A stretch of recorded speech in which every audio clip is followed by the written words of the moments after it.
I refused to sell my grandfather's workshop to my neighbor who wanted to tear it down. One morning, I found it burned to ashes and my father's tools scattered in the street.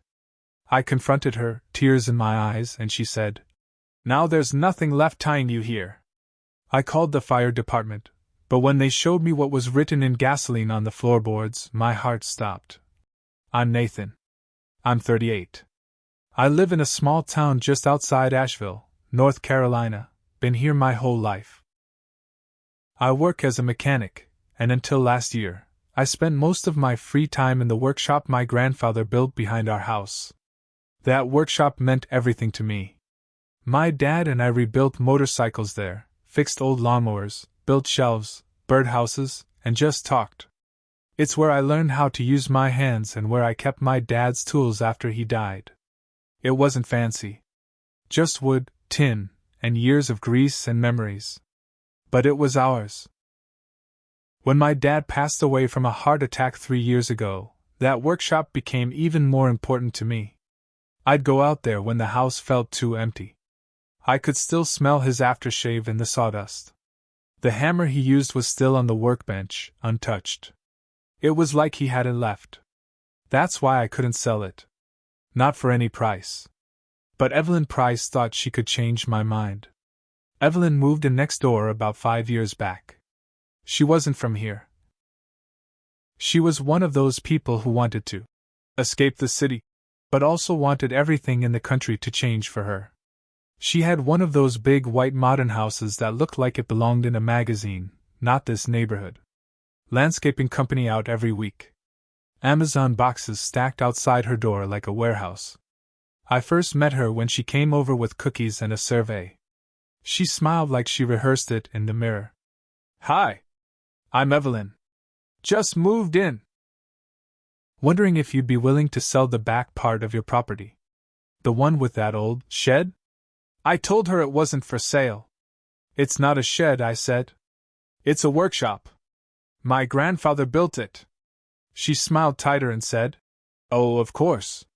Just thought I'd ask." After that, it never stopped. Every month or two, she'd show up again. She offered $10,000. Then $20,000. Then she brought a guy with her who said he could help me relocate the structure and she'd preserve some of the charm. Then she offered $90,000. Told me I could buy a newer place, something with less maintenance. She said the workshop didn't fit the aesthetic of the neighborhood anymore. It was an old neighborhood. It didn't have an aesthetic. I told her no every time. And I started noticing weird stuff. First it was nails in my driveway. Then someone cut the phone line running to the garage. My mailbox got smashed twice in the same month. Once, I came outside and found the workshop door wide open. Nothing was missing, but it looked like someone had gone through the drawers. I set up a camera, but it was smashed a week later. The cops didn't do much. I had no proof, just suspicions. They said maybe it was kids, maybe random. I knew it wasn't. I knew it was Evelyn. But I never imagined what she was really planning. It happened on a Tuesday. It was late October, right after 2 a.m. I was dead asleep when I heard sirens. I looked out the window and saw the orange glow lighting up the trees. I didn't even stop to grab shoes. I just ran. By the time I got there, it was too late. Flames shot through the roof. The windows popped. The paint peeled and cracked. I tried to get closer, but a firefighter pulled me back. "You can't go in there," he said. "It's not safe." I could barely breathe. Not just from the smoke, but from the weight in my chest. I watched that place die. My dad's wrench. My grandpa's stool. The old clock with the cigarette burns. Gone in 20 minutes. I stood there until the sun came up. I didn't cry until one of the firefighters called me over. He pointed at the back wall. The fire had burned through most of it, but not enough to hide what had been done. Someone had poured gasoline in long, careful lines. You could still see the scorched trail in the ash. It spelled 4 words. "No more ghosts here." I didn't know what it meant. Not yet. But my knees buckled. I felt like someone had punched through my ribs and grabbed my heart.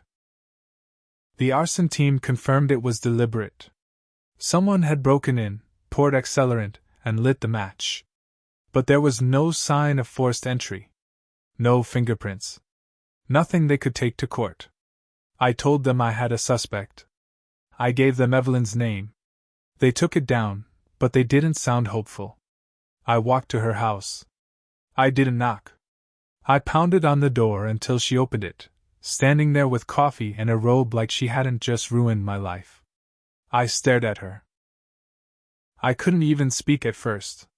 She raised an eyebrow. Oh, you heard about the fire? I know it was you, I said. My voice was shaking. I know. She didn't flinch. Instead, she looked right at me, calm as ever, and said, Now there's nothing left tying you here. I couldn't believe it. She didn't deny it. She practically admitted it and smiled like she'd done me a favor. You're insane, I said. No, she said quietly. I'm done with lies. Then she shut the door in my face. I stood there for a long time. I didn't know what she meant. But I was going to find out. I started digging. I looked through my dad's old boxes. My grandpa's papers. Old photographs, letters, anything I could find. And that's when I found something I was never supposed to see. An envelope. Hidden under the false bottom of my dad's toolbox. Inside was a letter addressed to my grandfather, from someone named Mabel Price. The last line read, He doesn't know the truth. He can never know. Not after what we did to her. The last name hit me hard. Price. Same as Evelyn. And that was just the start. I didn't sleep that night. I sat at the kitchen table with that letter in front of me, my hands shaking. I must have read it 50 times. The paper was old, yellow around the edges. The handwriting was messy, rushed. The date in the corner said July 1979. That was the year before my dad turned 18. The year before he left town for a while and wouldn't talk about it later. The letter said, Frank, I can't carry this much longer. She's still missing. I know what we told the police, but we both know that wasn't the whole truth. We buried the past, but now Evelyn's asking questions. If she finds out what happened at the workshop, it's over. He doesn't know the truth. He can never know. Not after what we did to her. Mabel. Frank was my grandfather. Mabel Price had to be related to Evelyn. The name wasn't common around here. I didn't know who she was, the woman that was still missing. I didn't know what the hell my family had buried in that workshop, but I was going to find out. I went back to the wreckage the next morning. I needed to look. Not just for answers, but for something to keep me sane. The ashes were still warm in places. Firefighters had roped it off, but I stepped over the tape anyway. I started moving through the rubble carefully, pulling aside charred beams and broken tools. I made it to the back wall, what was left of it, and started kicking around near the floorboards. That's when I hit something. A soft thud. Not wood. Not metal. It was an old rusted hinge, still clinging to a half-burnt trapdoor. I stared at it, heart pounding. I never knew there was a basement. The fire had weakened the boards enough that I pried them open with a crowbar. A wave of damp air and mold hit me in the face. I held my shirt over my nose and climbed down. It wasn't a basement, really. More like a hidden root cellar. Maybe 10 by 10 feet. Brick walls. Dirt floor. No light except from above. And in the corner there was a small wooden chest. Blackened from the fire, but not destroyed. I opened it. Inside were two things, a woman's necklace, silver, delicate, with the name B engraved on the heart-shaped pendant. A set of old Polaroid photos bundled together with string. I pulled them out one by one. The first few were blurry. People standing outside the workshop. A younger version of my grandfather. A woman I didn't recognize. A few had writing on the back, names, dates. Then I got to one that made my stomach twist. A photo of a woman tied to a chair. Her eyes were open. She looked terrified. And in the background, behind her, was the workshop. I dropped the photos and threw up in the corner. What the hell had my grandfather done? Who was this woman? And why the hell were these hidden in the floor? I gathered them up, hands shaking, and took them back to the house. I looked again at the letter. I didn't recognize the name B, but it was all connected. The letter. The hidden photos. The burned workshop. And Evelyn. So I went back to her house. This time, I didn't knock. I pounded hard enough to rattle the windows. She opened the door with the same smug look, but it slipped when she saw my face. "I know," I said. "I found the cellar." She didn't say anything. "I found the necklace." "The photos." "I know what my grandfather did." She looked at the ground. Then she stepped outside and closed the door behind her. "You don't know everything," she said, her voice flat. "Then tell me." We stood in her driveway, the air cold and heavy. She crossed her arms like she was trying to hold something in. "You think your family was the only one hiding things?" she said. "That woman in the photo, her name was Beatrice Monroe. She was my aunt." I didn't speak. I couldn't. "She was dating your grandfather," Evelyn continued. "Secretly. Nobody approved. My family didn't want her with a man like him. But she stayed with him anyway. Then one day, she disappeared. Everyone thought she left town. But Mabel, my grandmother, she knew better. She got a letter from B the night she vanished. A goodbye letter. Said she was scared. Said Frank found out something and she didn't feel safe. I could barely keep up. I didn't know about the workshop until I moved back here," Evelyn said. "But when I saw it, when I went inside, I felt something. I knew. I started digging. I asked questions. Everyone told me to leave it alone. Said it was old family drama. But I kept digging. I found the same letter you did, hidden in a box of Mabel's things." "You torched the place," I said, still trying to understand. "I had to," she snapped. "I didn't know how else to stop it. That building was a grave. It should have never been standing." I wanted to force the truth out. "So you burned down my family's legacy to prove your theory?" I yelled. She didn't flinch. "I burned down a cover-up." She paused. "You don't get to play the victim, Nathan. Your grandfather kept a woman tied up in that place. And no one in your family ever talked about it. They protected him. They let her vanish. That's not a legacy. That's a lie." I couldn't argue. Because I didn't know anymore who my family really was. But something still didn't sit right with me. Evelyn said she wanted the truth. She said she wanted justice for her aunt. But if that was true, why burn the workshop before getting evidence? Why now? Why really? And as I stared at her, a new thought hit me, something sharp, ugly, and cold. What if this wasn't about justice at all? What if it was about revenge? Or worse, what if it was about something still hidden? Something even Evelyn hadn't told me yet? Because I remembered the last photo. One I hadn't looked at closely before. The woman tied to the chair. And standing beside her wasn't my grandfather. It was my father. I dropped the stack of Polaroids on the floor when I saw it. The last photo, slightly bent at the corner, showed the same terrified woman tied to a chair. But this time, someone was standing next to her. Not holding her. Just standing. Hands in his pockets. Looking away from the camera. I picked it up and brought it to the window, tilting it toward the light. My eyes kept bouncing between the photo and the face I had memorized from childhood. It wasn't my grandfather. It was my dad. He couldn't have been older than 18. Maybe 19. Long hair under a backwards cap.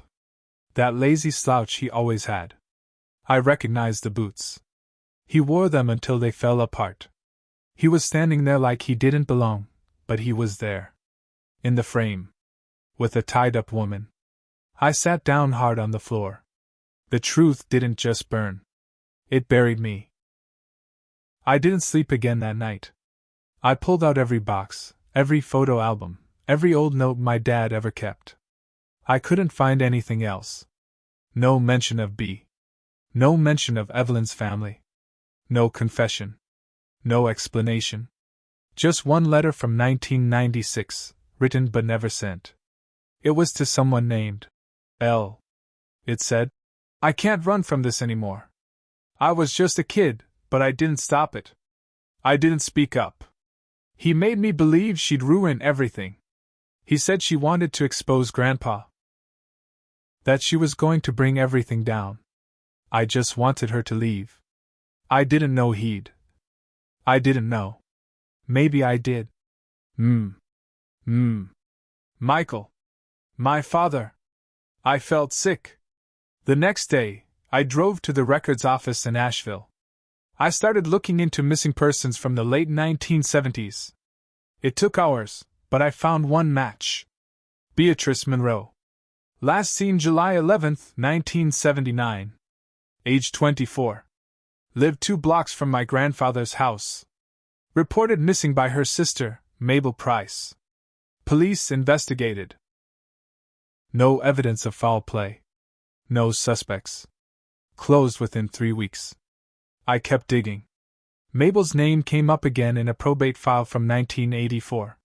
She'd inherited property that once belonged to the Monroe family. She sold it a year later to a company called Pine Ridge Development. I googled it. The CEO listed? Douglas Price. Evelyn's father. It clicked then. Evelyn's story wasn't wrong, but it wasn't the whole truth either. Her family didn't just lose Beatrice. They took from her too. They built wealth on the silence. They got land. They got power. They got out clean. And now Evelyn was trying to paint herself as the righteous one. Burning the past. Demanding answers. Calling my family liars, when hers had been profiting off it for decades. I printed the records and drove straight to her house.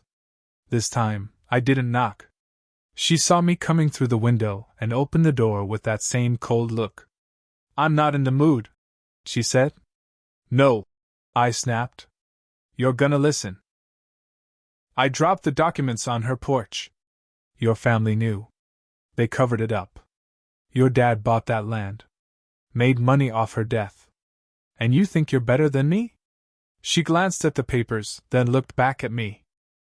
"My dad never told me," she said softly. "Maybe not. But you lit a match before you had the truth." She stepped closer, her voice low. "So did your father." We stared at each other. Years of lies hanging between us. "I want the whole story," I said. "All of it." She didn't answer right away. Then she said, "There's one person left who might know." "Who?" "Lila. Beatrice's roommate. She left town after B vanished. Moved to Hendersonville. Changed her last name." I didn't ask how she knew that. I just asked for the address. 2 days later, I was standing on the porch of a small house off Main Street in Hendersonville. It had a yellow door and wind chimes that barely moved. An older woman answered. Thin. Gray hair tied back. Sharp eyes behind thick glasses. "Are you Lila?" I asked. She looked me up and down. "Depends who's asking. I'm Nathan Monroe. Beatrice she was involved with my grandfather. Maybe more. I think something happened to her in his workshop in 1979. Her hand trembled just a bit. She didn't slam the door. Instead, she opened it wider. "You'd better come in." Her house smelled like tea and old wood. There were photos on every shelf. She poured coffee without asking and sat across from me at a small table. "I've waited years for someone to knock like you just did," she said. She pulled a box from under the table. It was old, duct-taped at the edges. She opened it and showed me a faded journal. "B wrote everything," she said. She was afraid. She knew Frank was dangerous. But she also knew something about your father. What? She told me he was trying to help her. I stared at her. She said he found out Frank had hurt other women. That he had photos, notes, records. She told him she was going to the police. But he begged her to wait. Said he'd get the evidence. Said he'd testify. And then she disappeared. I whispered. Lila nodded. She thought she could trust him. I drove home numb. If my dad had really tried to help her, if he knew what my grandfather had done, maybe he wasn't a monster. Maybe he was just a scared kid who froze. Maybe that guilt destroyed him. I'd always wondered why he never looked me in the eye when I asked about the workshop. Why he drank more near the holidays. Why he stayed up late out there, staring at the walls like they were speaking to him. But if he had proof, where the hell was it? I had to find it. Because I wasn't letting this story end in ashes and rumors. I went back to the ruins again. There was one place I hadn't searched. The old metal toolbox buried beneath the bench. It was scorched but still intact. I pulled it out, popped it open. Inside was a sealed mason jar. Taped to the lid was a note. If you're reading this, I didn't do enough. I'm sorry. Dad, I opened it. Inside was a roll of film. And a cassette tape. The cassette sat on my kitchen table for 3 hours before I touched it. I stared at it, afraid of what I'd hear. I found an old tape player in the attic, blew the dust off it, and popped in the tape. I turned the volume up and pressed play. It started with silence. Then a soft click. Then my father's voice, young, shaky. This is for whoever finds it. If you're hearing this, it means I never got the chance to come clean. Or I was too much of a coward to do it while I was alive. Her name was Beatrice Monroe. She didn't deserve what happened to her. None of them did. I gripped the table edge. My knuckles turned white. My father, Frank, he was sick. He hid it from everyone. He had a system. He recorded things. Took photos. He kept them in the workshop, in a box under the floor. I found it when I was 17. I didn't know what I was looking at. At first, I thought maybe it was just weird stuff. But then I saw names. Faces. I knew what he was doing. He was going to go to the police. She asked me to go with her. She begged me. And I said no. I told her to wait. I thought I could get the evidence myself and do it the right way. I didn't know he'd find out. I didn't know he'd. He choked up. I was there when it happened. I didn't stop it. I told myself I couldn't. That he'd kill me too. But I should have done something. Anything. There was a pause. After she was gone, he made me help him bury the box. He said if I ever told anyone, he'd say I helped him. That nobody would believe a teenager over a decorated vet and family man. He was right. I kept quiet. And I hated myself every day after. If you're hearing this, I hope you do what I couldn't. I hope you burn it all down. The tape clicked off. I sat there in silence, the tape spinning empty. I didn't sleep. I didn't eat. I just sat. When the sun came up, I got in my truck and drove straight to Evelyn's. I didn't care what time it was. I slammed on her door until she answered. I found the tape, I said. She didn't say anything, just opened the door wider. I played it for her. When it ended, she had tears in her eyes. He tried to help her, she whispered. He failed, I said. But he tried. She sat down on the couch, her arms crossed like she was holding herself together. I still hate him, she said. But maybe not as much as I thought. I nodded. I hated him too. For being weak. For waiting. For dying with the truth still buried. But something in me shifted that day. For the first time, I realized the only way to kill a secret that big was to drag it into the open. I brought the photos, the tape, and the records to the police. At first, they didn't believe me. But I told them to listen to the tape. I told them to look up Beatrice Monroe's case again. I told them to pull permits on every piece of land Frank Monroe ever worked. And they did. It took 2 months, but they found the other floorboard stash in an old shed he'd once rented in Canton. More photos. More notes. Names. Dates. Some of the women were listed as missing persons from the 70s and early 80s. The story exploded. Headlines in every local paper. Even a national piece online.